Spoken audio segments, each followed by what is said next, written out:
পার্থক্যটা কোথায়? বিএনপির সাথে আপনার পার্থক্য কোথায়? আওয়ামী লীগের সাথে আপনার পার্থক্য কোথায়? এই এই জামায়াতের সাথে আপনার পার্থক্য কোথায়? এগুলো তুলে ধরুন। আপনারা তো এই হুম। 6 মাসে সব গুলিয়ে ফেলেছেন। নাম্বার এক নাম্বার বলছেন আপনারা ছাত্র, এতদিন ছাত্র সমন্বয়ক, এখন বলছেন তরুণ। আপনি এক সময় আপনার বয়স 50 হবে, আপনি কি এই দলটা ছেড়ে দিবেন তখন? বশির যেটি বলছে যে ট্রাম্পের এক্সাম্পল দিয়েছে। আমরা জানি যে যারা এরকম আমেরিকা, অস্ট্রেলিয়া, কানাডাতে থাকে, তাদের যে রাজনৈতিক ফান্ড রাইজিং যে প্রসেসটা, আপনারা জানেন কিনা জানি না, ভেরি ট্রান্সপারেন্ট। কে কত টাকা দিচ্ছে এটার জন্য সুন্দর বই আছে, এটা জনগণকে দেখাতে হয় ইলেকশনের আগে। আপনারা যেভাবে বলছেন যে আপনাদেরকেও ভালোবেসে দিচ্ছে, আপনারা সেটা আপনাদের সেই অনুষ্ঠানের আগে সেটি তুলে ধরেননি কেন? আপনারা কার আমরা তো কাছ সবাই থেকে দল টাকা করলাম পাচ্ছেন? আপু, আমরাও তো করবো, আমরাও সেটা করবো, সবাই তো দল না ঘোষণা না, করবো। আগে করেননি কেন? এটা তো আগে করতে হয়, এটা তো আগে ফান্ড আচ্ছা, ফান্ড কথাটা আসার আগে হলো করবো আমরা আপু, আপনারা, আমরা আমরা না না, শিখছি আপু, আমরা শিখছি, আমরা আপনাদেরকে, না আমরা ঠিক আছে শিখছি, আমরা সবকিছু মশিউর, স্বচ্ছ লেট করবো মি ফিনিশ, ইনশাআল্লাহ। প্লিজ লেট মি ফিনিশ, আপনাদেরকে শুনতে হবে। মশিউর, আমরা, আমি হার্ট থেকে বলছি, আপনাদের কাছে আমাদের অনেক প্রত্যাশা, অনেক প্রত্যাশা ছিল এবং আছে। এখন পর্যন্ত আমরা গিভ আপ করছি না যে আপনারা মানে রটেন হয়ে গেছেন, মানে পচে গেছেন। হুম। কিছুটা প্রসেসে আছেন পচা, কিন্তু আমি আমি মনে করবো যে এখনো সময় আছে, আপনারা পেছনে আসেন। কারণ আমরা কিন্তু, আপনারা আছেন ভেতরে আর আমরা বাইরের থেকে আপনাদেরকে দেখছি। আপনারা 5ই অগাস্টের আগে কিরকম ছিলেন, এর পরের থেকে আপনাদের পদচারণা, আপনাদের কথা, আপনাদের কথা বলার স্টাইল, আপনাদের ড্রেস আপ, আপনাদের উচ্চাকাঙ্ক্ষা, এভরিথিং হ্যাজ চেঞ্জড। এই যে পরিবর্তনটি হয়েছে, এটি কিন্তু আমরা চাইনি। হুম। আপনারা যেটিকে বলছে মানুষের ভালোবাসা, এই ভালোবাসা তো আমরা চাইনি। আপনাকে কেন, এই যে যেটি ডক্টর নাসিমা বলছেন যে আপনাদেরকে কেউ যদি ভালোবেসে টাকা দেয় আপনি নেবেন কেন, সেইটাই তো আপনার প্রটেস্ট করবেন। সেখানে তো বলবেন যে না, আমরা মাগনা পয়সা নিব না। আমি বাংলার ভাষায় যদি বলি, আপনাদের মাগনা পয়সা নিব না, কারণ যখনই কেউ মূলা ঝুলায়, আপনি যখন সেই মূলা ধরতে যাবেন তখনই আপনি ইউ হ্যাভ বিন সোল্ড। আপনি কেন সোল্ড হবেন ওদের কাছে? মশিউর, আপনারা খুব ইয়াং, আপনাদের কাছে আমাদের অনেক প্রত্যাশা। আপনারা, আপনাদের স্কিল আছে, আপনারা আপনারা লিডারশিপ স্কিল আছে, আমরা সেই লিডারশিপ স্কিলটাকে সুন্দর জায়গায় দেখতে চাই। পার্থক্যটা দেখতে চাই। পার্থক্যটা কোথায়? বিএনপির সাথে আপনার পার্থক্য কোথায়? আওয়ামী লীগের সাথে আপনার পার্থক্য কোথায়? এই জামায়াতের সাথে আপনার পার্থক্য কোথায়? এগুলো তুলে ধরুন। আপনারা তো এই হুম। 6 মাসে সব গুলিয়ে ফেলেছেন। নাম্বার এক নাম্বার বলছেন আপনারা ছাত্র, এতদিন ছাত্র সমন্বয়ক, এখন বলছেন তরুণ। আপনি এক সময় আপনার বয়স 50 হবে, আপনি কি এই দলটা ছেড়ে দিবেন তখন? আপনি কি তরুণ থাকবেন তখন? না, এই শব্দটা, তরুণ শব্দটাই বাদ দেন। বাদ দিয়ে বলুন যে আমরা ছাত্র সচেতন, আমরা রাজনৈতিক সচেতন ছাত্র ছিলাম যখন ছাত্র অবস্থায় ছিলাম। এখন আমরা ডিসিশন নিয়েছি আমরা জাতীয় রাজনীতিতে যাব। আপু আমরা তরুণদের ক্লিয়ার? দল বলছি না আপু, তরুণদের নেতৃত্বে বলছি আপু, তরুণ দল হ্যাঁ, তরুণদের দল আপনারা বলছি না, তরুণ আমরা থাকবেন না তরুণদের তো, নেতৃত্বে। আপনারা তো তরুণ থাকবেন না, এক সময়, এক এখন তো সময় আছি গিয়ে তো আপনারা আপু, বুড়ো আমরা হবেন। তো এখন না আমরা বলছি, এখন যেহেতু আমরা তরুণ, আমরা তো বয়স্ক না হব না, আমরা বলছি না, না, তরুণ বর্তমানে তো তরুণদের বিএনপিতে আছে। নেতৃত্বে হচ্ছে, আমরা তো বয়স্ক তরুণ তো হব আপু, বিএনপি, এখন তরুণদের না নেতৃত্বে তরুণ হচ্ছে। তো বিএনপিতে আছে। আপনি মশিউর, আপনারা কেন জানি বুঝতে চাচ্ছেন না। আপনারা একটা ফিল্টার তৈরি করে, একটা ব্যারিকেড তৈরি করেছেন আপনাদের আন্ডারস্ট্যান্ডিং এর ভিতরে। মানে don't take it other way. সেটা হলো যে তরুণ কিন্তু বিএনপিতে আছে, তরুণ কিন্তু আওয়ামী লীগে আছে, সবাই এই যুবলীগ, যুবদল, আপু আপু আপু জামায়াতের বলেন। বিএনপিতে আছে, আওয়ামী লীগ আছে, কিন্তু সেই তরুণদেরকে সেই নেতৃত্বের জায়গায় বিএনপি বা আওয়ামী লীগ রাখে না। কোন রাজনৈতিক দলগুলো তরুণদেরকে সেই নেতৃত্বের জায়গায় রাখে না।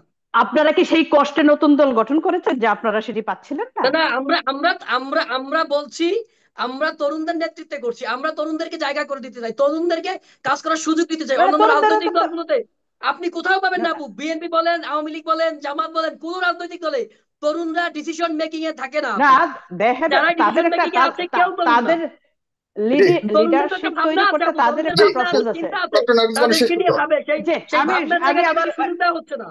জি সাগর ভাইয়ের ইয়াটাতে যাই, প্রশ্নতে যাই, নির্বাচনের কথা। সেই নির্বাচনটা, আহ, আমাদের আশা ছিল এই যে অন্তর্বর্তীকালীন সরকার, উনি একটি এই যে সংস্কার শব্দটা, ওনারা তো সংস্কার করতে আসছেন একটা নির্দিষ্ট সময়ের জন্য। সংস্কারের একটি ইয়ে দিবেন যে ওনারা কি কি সংস্কার করবেন, এবং এই সংস্কারটা শেষ হলে ওনারা নির্বাচন দিয়ে ওনারা চলে যাবেন। কিন্তু হুম। এই একটি জিনিস আমি আওয়ামী লীগের মানে সরি বিএনপির ভিতরে পাচ্ছি না। বিএনপি বেশ কয়েকবার এই ওনার সাথে দেখা করেছেন, কিন্তু ওনারা কি কি চাচ্ছেন, বিএনপি যে কি প্রধান উপদেষ্টার সাথে কি চেয়ে আসছেন, এটা কিন্তু আমরা বুঝি নাই এখন পর্যন্ত। ওনারা কি কি সংস্কার, আমার মনে হয় বিএনপি বিএনপির কি চায় বা, এটা জনগণ তো বুঝতে পারছে না আসলে না না, বিএনপি। এটাই আমি বলছি, আমি জনগণের প্ল্যাটফর্ম থেকে আমি বলছি যে বিএনপি বেশ কয়েকবার দেখেছি খুব সাজুগুজু করে, ড্রেস আপ করে, আপনার গাড়ি দিয়ে, আপনারাও কিন্তু ডক্টর নাসিমা, আপনারাও কিন্তু সেই লেভেলেরই মানুষ, আপনারা খুব সাজগুজ করে যান, লাল গালিচে দিয়ে যান, গিয়ে ওনার সাথে এক কাপ চা খেয়ে চলে আসেন। আরে আপনারা কি চেয়ে আসলেন, আপনারা কি সংস্কার, মানে আপনারা কি কোনো কন্ডিশন দিয়ে আসছেন এই সংস্কার গুলা করবেন, এর বাইরে আপনাদের করার দরকার নেই, এইগুলা করবে নির্বাচিত সরকার। আমরা এই একটি জিনিস 5ই অগস্টের পর থেকে আজ পর্যন্ত দেখিনি কোন রাজনৈতিক দল থেকে। জামাত বলেন, জামাত তো ডে সেকেন্ড মানে 6ই অগস্ট থেকে মনে করেছে ওনারা চলে যাবে, অলরেডি সরকার গঠন করবে। তো এই এই এই যে কতগুলো জিনিস ওনারা এত মশিউর। আপনাকে বলছি বা বিন ইয়ামিন মোল্লা, আপনারা যারা তরুণ রাজনীতিবিদ, নাসিমা আপনিও তো তরুণ, সবাই তরুণ। আমি যেটা বলছি যে আমরা বাইরে থাকি, বাইরের উন্নত দেশগুলোর রাজনীতি করার স্টাইলটা দেখি, কত অ্যাকাউন্টেবল। এই যে আমরা শুধু কথা বলি না, they take the responsibility of everything they are saying. বুঝছেন, এটা আইন ভাবে কন্ট্রোল হয়, এটা সোশ্যালি কন্ট্রোল হয়, ইমোশনালি কন্ট্রোল হয়। আপনি জানেন কিনা যে একটা মন্ত্রী সেদিন, আমাদের এখানকার এক মন্ত্রী, অস্ট্রেলিয়ার এক মন্ত্রী রিজাইন করেছে কেন জানেন? উনি শুধু ওনার ড্রাইভারটাকে ওনার এই এই ওনার পার্সোনাল কাজে ইউজ করেছিলেন, ওনার গাড়ির ড্রাইভারটাকে। আপনি বলেন, আপনার সেই আসিফ এই যে উপদেষ্টা, উনি ওনার গাড়ি উনি কোথায় কোথায় কোথায় কয়টা গাড়ি উনি ইউজ করেন? আসিফ নজরুল কয়টা গাড়ি ইউজ করেন? উপদেষ্টা এই কি জানি রেজওয়ানা, উনি উনি কয়টা গাড়ি ইউজ করেন? আপনারা যদি বিদেশে থাকতেন, আপনারা অলরেডি বিন আউট। মানে বাংলাদেশে যেভাবে আপনারা রাজনীতি করেন, এইভাবে এইভাবে করবেন না। আপনারা একটু বাইরে উন্নত বিষয়গুলো কিভাবে করে, কিভাবে ট্রান্সপারেন্ট রাখে, এই জিনিসগুলো দেখেন। আর নির্বাচনের কথা যদি বলতে চাই, সাইফুর ভাই, আমি আমি আমি খুব একটা আশাবাদী হতে পারছি না যে আসলে ডক্টর ইউনূসের, উনিও এই পর্যন্ত আমাদেরকে দেখাতে পারেননি উনি আসলে কি সংস্কার করছেন, মানে কি উনার ইয়াটা কোথায়, ব্যারিকেডটা কোথায়। তো আমি খুব একটা আশাবাদী না যে ওনারা ডিসেম্বরে নির্বাচন দিতে পারবেন, আচ্ছা, বা ওনাদের ওনাদের কোনো আমি রোড ম্যাপ দেখিনি। জি, বলছেন, বিনিয়ামিন বাট প্লিজ। আমি এটা বিশ্বাস করিনি। ধন্যবাদ। জনাব বিনিয়ামিন প্লিজ। হ্যাঁ, যে দেখুন আসলে আহ, আপুরা যে কথাগুলো বললেন, যেদিন এই একটা নতুন ছাত্র সংগঠন যারা বলতেছেন যে আমরা আমাদের অনেকেই আমরা এই অভ্যুত্থানের সময় নেতৃত্ব দিয়েছি, তাদের আত্মপ্রকাশ হলো ঢাকা বিশ্ববিদ্যালয়ে। এমন মারামারি শুরু হলো, মানে মারামারি, আমরা তো যে আক্ষরিক অর্থে বলি কামড়াকামড়ি, কিন্তু ওই দিন সত্যি সত্যি তারা কামড়াকামড়ি করছে। হ্যাঁ, যে কয়েকটা ছেলে কয়েক মানে মেয়েকে কামড়াইছে। তো এই ধরনের ঘটনা আমার জানা মতে বাংলাদেশের রাজনীতিতে কোনো গন্ডগোল মারামারির সময় কখনো হয়েছে কিনা আমার জানা নাই। ছাত্রলীগ ওই ধরনের কার্যক্রম করে নাই। তো যেই সংগঠনের পেরিফেরিতে নারীরা তার অপর সহযোদ্ধার কাছে নিরাপদ না, মানে কামড়া কামড়ি তো করছে, আরো অনেক মানে ব্যাড টাচ করছে, সেই জিনিসগুলোতে আমি না যাই।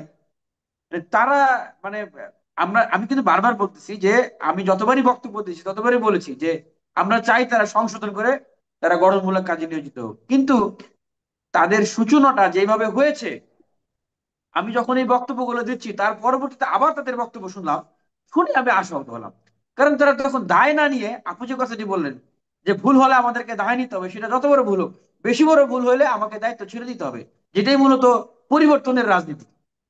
তারা যেগুলো করলো, বলতেছে যে যেহেতু মানুষের আকাঙ্ক্ষা আছে সেজন্যই এটা একটা ইতিবাচক প্রতিযোগিতা, এই কামড়া কামড়ে নাকি এটা বলে ইতিবাচক প্রতিযোগিতা। তো ঢাকা ইউনিভার্সিটির ছাত্ররা আবার কমেন্ট করছে যে এসেছে নতুন সাদ্দাম, তাকে ছেড়ে দিতে হবে স্থান। তো ওই আপু যেটা বললেন যে উন্নত বিশ্ব হলে অলরেডি কিন্তু তারা আউট হয়ে যেত, কারণ বাংলাদেশের ক্ষেত্রে যেহেতু ট্রেডিশনটা এরকম, এখনো তারা আউট হইতেছে না। কিন্তু যারা সংস্কারপন্থী, পরিবর্তনপন্থী, পরিবর্তন চায় আসলে মন থেকে, তারা কিন্তু জিনিসগুলোকে নোটিশ করতেছে।